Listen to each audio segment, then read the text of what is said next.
Mr. Ken Crerar, how you doing today, sir? I'm good, Joey. How are you? I'm doing all right. I'm kind of curious. I was getting ready today, and I was thinking, I want to ask Ken this question: is there something very small, possibly insignificant, that you do every day that most would kind of overlook as to be kind of frivolous, but you kind of maybe attribute as to sort of your kind of core, sort of getting out the door, being successful, and kind of setting you on the right path for the day? That's an interesting question, especially in light of the fact that we've been sitting at home for the last 3 months.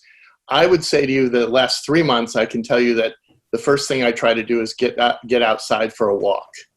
And I think that's had a huge impact on my sort of, maybe it's the sunlight, maybe it's the vitamin D. I'm not sure what you might refer to it as, but it puts me into the mind frame to deal with sitting in front of a screen and talking with insurance people all day. I'm pretty sure there's some science behind vitamin D. I've heard its benefits raved over the last couple months as well. So maybe you're onto something, Ken. Yeah. Well, who knows, Could What's be the that. duration that or how long are we walking for? Is it like 10 minutes, 15 minutes, No, taking I've got a a dog. neighborhood? All I've right. got the dog, so the dog keeps me company, and it's about a 30 or 40 minute walk. All right. I was going to say, is there a pet companion involved? Generally, there Yes, is. So, yes. I mean, just a guy walking by himself might, be a There's a little large strange. white dog. So if you are in Northwest DC and you see a guy with a large white fluffy dog, That's you. it's an Italian sheepdog. It's probably me.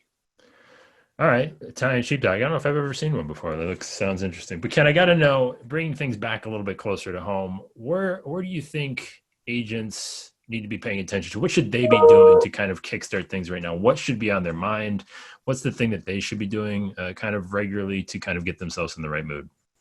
Well, I think it's such an interesting time for everybody, but brokers are trained like Pavlovian dogs to think of one thing: clients, clients, clients. And I would suggest to you that that's the most important thing to be watching right now is interacting with your client, touching base with your client.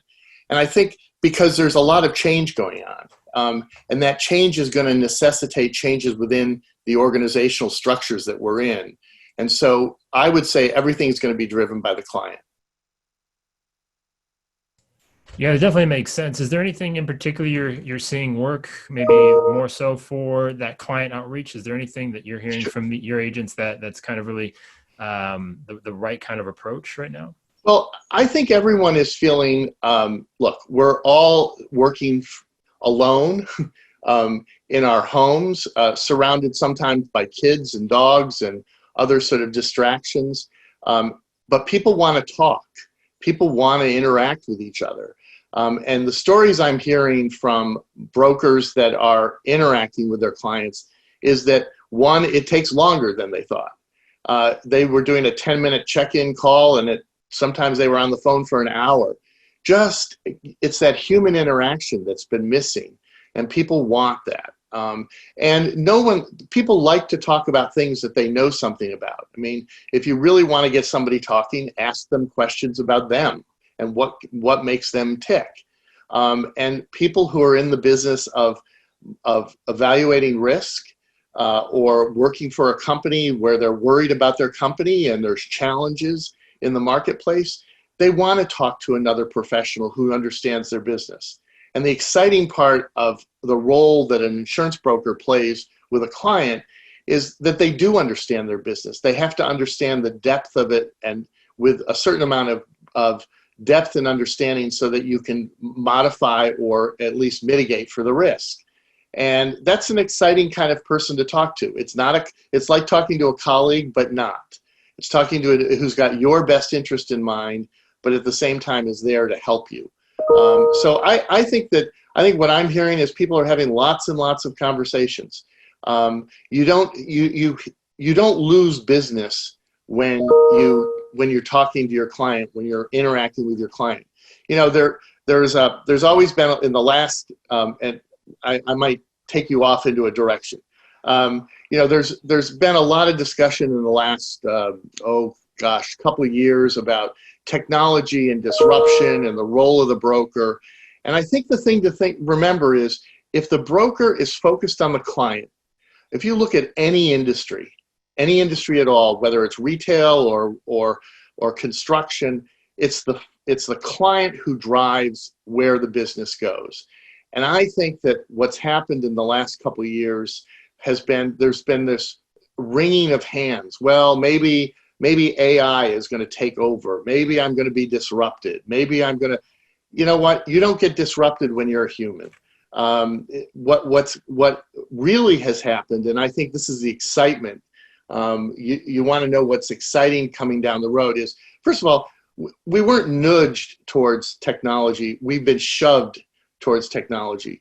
And now all of us, it doesn't matter who you are, have really had hands-on experience on how to deal with technology. And technology is nothing more than a tool. It's the telephone.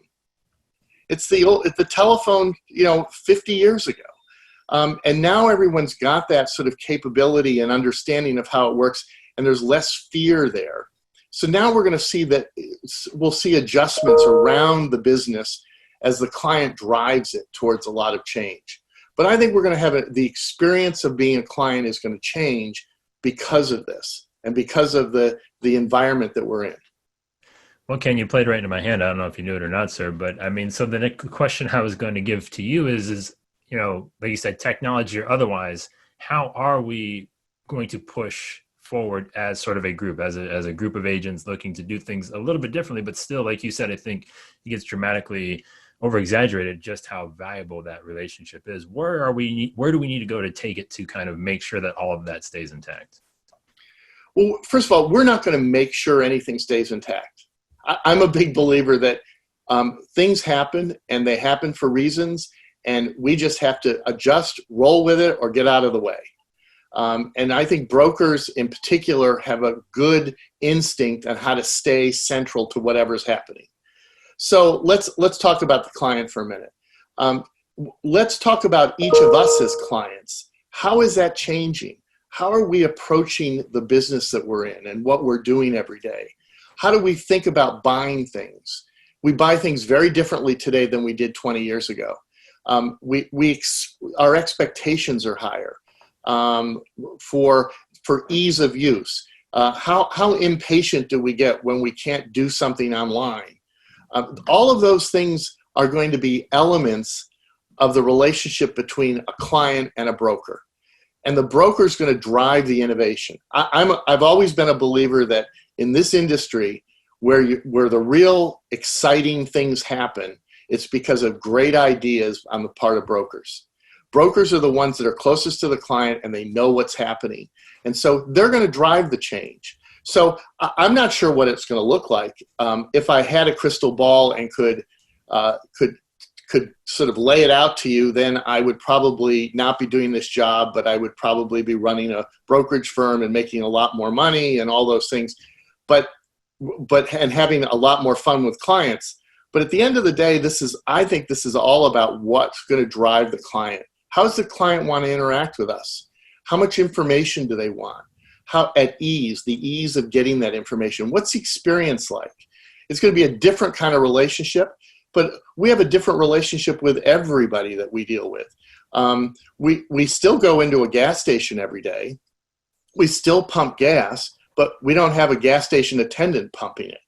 But we're still, why do we do that still? Because most of those gas stations, or a lot of them, have repair services. So they build the relationship around that. That's where the profitability was. And I think that's where we're going to get to. We're going to get to the servicing of a client is going to be different because the client's going to demand certain things. Yeah, you said one of my favorite words, the relationship, right, Ken? I mean, I think that's one of the things that dictates the whole thing, right? Is there one aspect, if you had to maybe wager a guess, in terms of that agents maybe need to look at that relationship just a little bit differently in terms of what experience or expectation a client is sort of, I don't want to say demanding today, but at some point, they're just looking to, deal with their insurance in a new way, have a relationship in a different way. Is there one thing that we should be keeping an eye out for? Yeah, I think the biggest thing that we all should understand is we are advisors. Brokers are advisors to a client, and the client is sitting there going, look, I just want you to take care of this. I want, especially depending on the market, where you are in the market, but a middle market player, it's if you've got a CFO or a CEO or a senior leader of a firm, they don't really want to understand how this thing works. They just want it fixed. They would just take care of it for me. I want my balance sheet protected. I want my business protected. I'm willing to pay for it. Just do it and make sure I've got the coverages I need. That I think is different.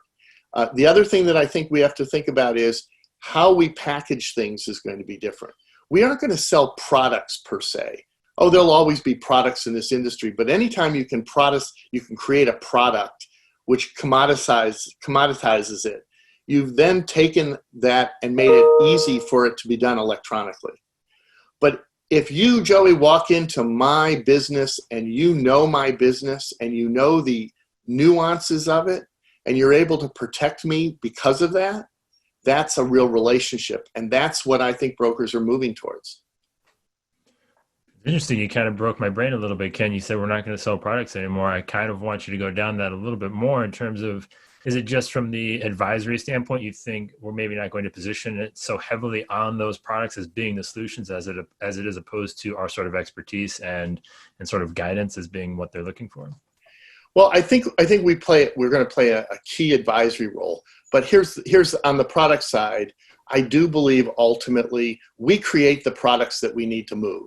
We create the coverages. Brokers are the heart of the industry when it relates to that. Now, it's not our capital. We're still going out to the market and finding places and people who will write the business that we need to have written.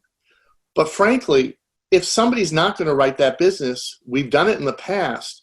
If you look historically, when there's been struggling around a particular line of business, we have figured out ways to get coverages put in place.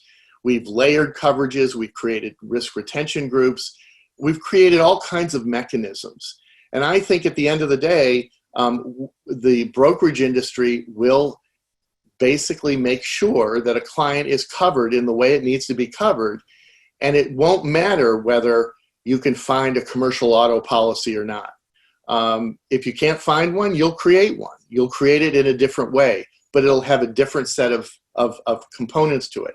Now, where does that leave us as an organization?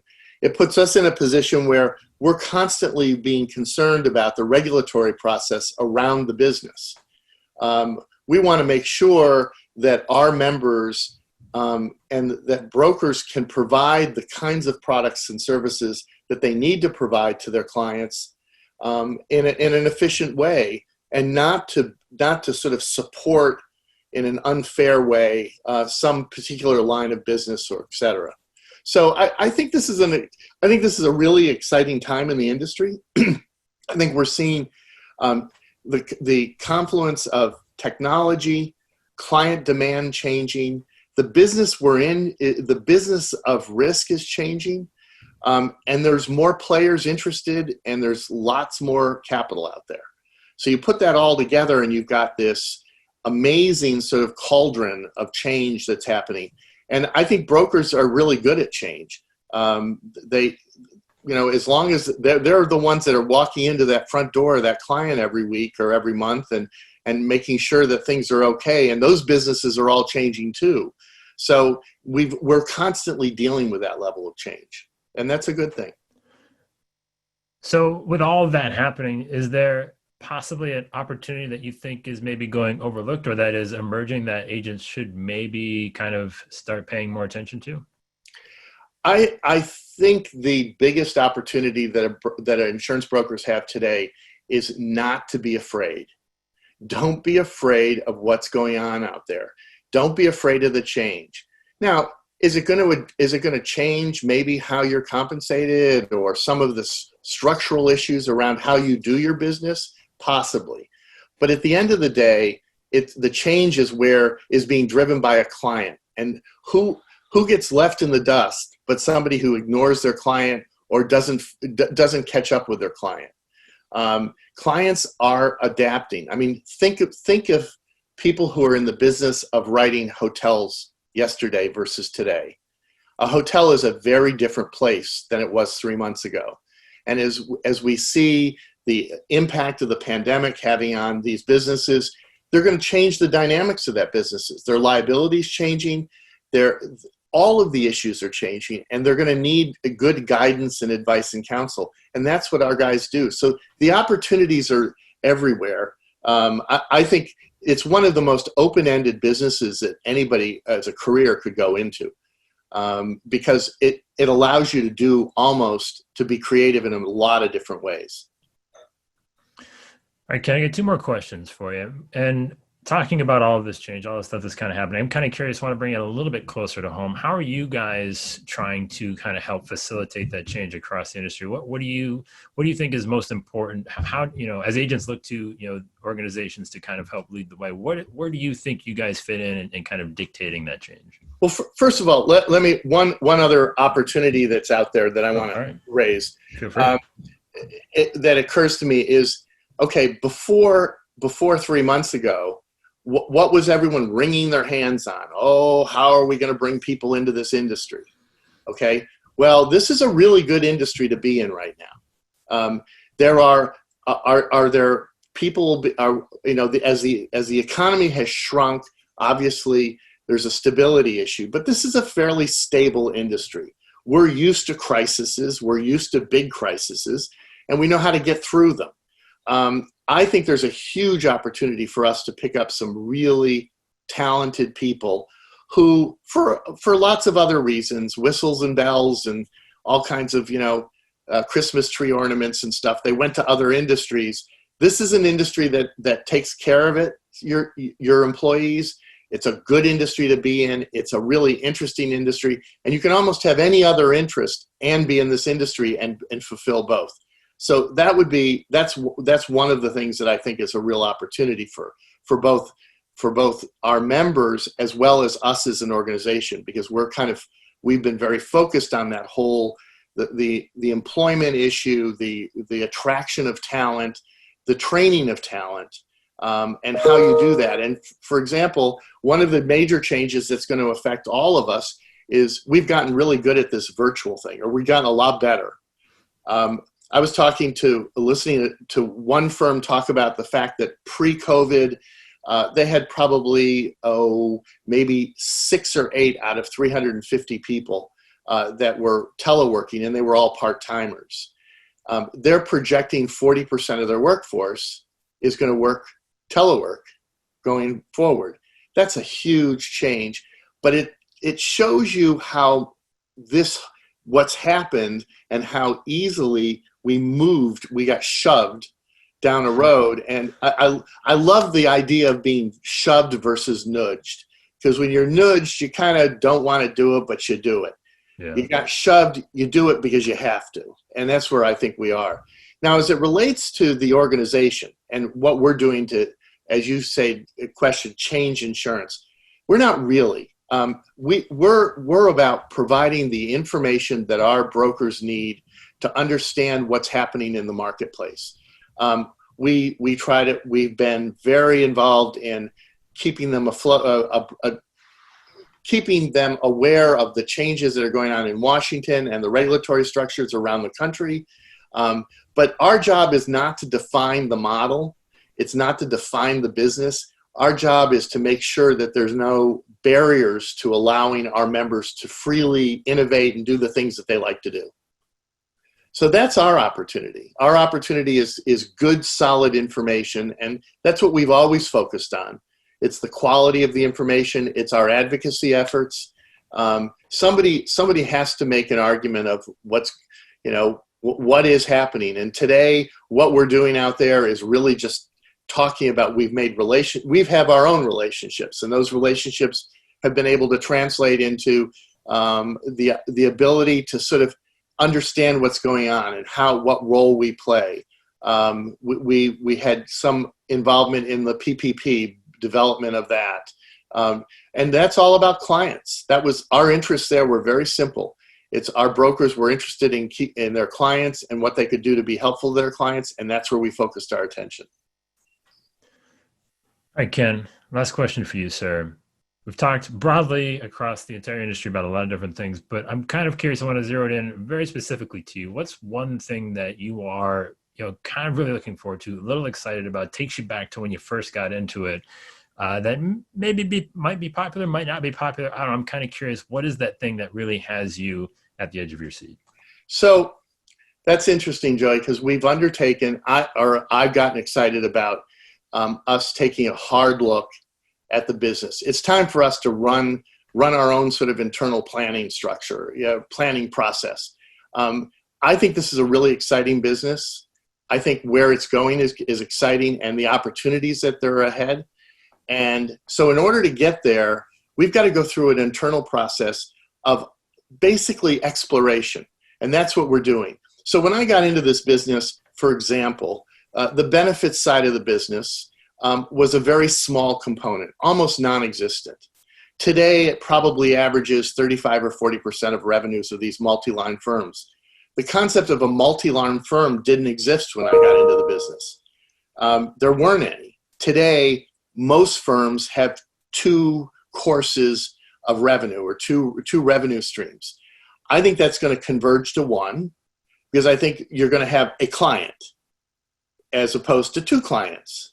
But I'm really excited about having that dialogue and that sort of process that we're going to go through to come up with what's the information that's needed so that the next generation of leaders in this industry can build out firms that reflect the needs at the time. So that's the excitement. I came into this industry from another industry. I was in the shoe industry, and I watched it disappear. And to me, it's really exciting to watch this industry. We're in the middle of what's probably the world's largest health crisis we've ever had, probably bigger than wars, et cetera. And we're getting through it, and we will get through it. Because we're trained to be able to think like that and to think under these kind of conditions. So I'm excited about it. I think this is an exciting time to be in this industry. Ken, I appreciate the time, sir. It was a lot of fun. Thanks, Joey. Anytime.